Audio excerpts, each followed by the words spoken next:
చిత్తూరు జిల్లా పులిచెల మండలంలో పంటలపై గజదాడులు మళ్లీ ప్రారంభమయ్యాయి.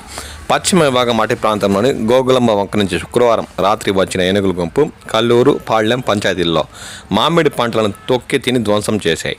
అక్కడి నుంచి తూర్పు విభాగం అటవీ ప్రాంతంలోకి ఏనుగుల గుంపు చేరుకున్నట్లు ranger Thomas Sukumar, FSO Mohammed Shafi తెలిపారు. ఈ సందర్భంగా అవి తూర్పు విభాగం అటవీ ప్రాంతంలో నిర్వహించిన సోలార్ కంచె సమీపంలో ఏనుగులు మాటు వేసి ఉన్నాయని వారు హెచ్చరికలు జారీ చేశారు.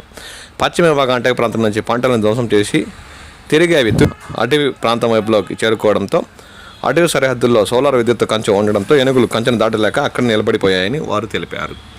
వీటిని దూర ప్రాంతాలు తరమేసేందుకు ప్రత్యేక ప్రణాళిక సిద్ధం చేస్తున్నట్లు వారు పేర్కొన్నారు. రైతులు అప్రమత్తంగా ఉండాలని, ఏనుగుల జాడ కనిపిస్తే వెంటనే తమకు సమాచారం ఇవ్వాలని ఈ సందర్భంగా వారు వారిని సూచించారు. ఎగబడుతుండే అట్లే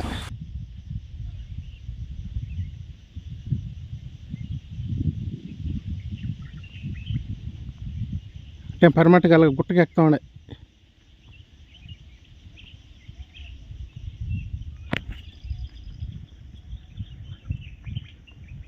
అలా ఉండాలి ఇంకా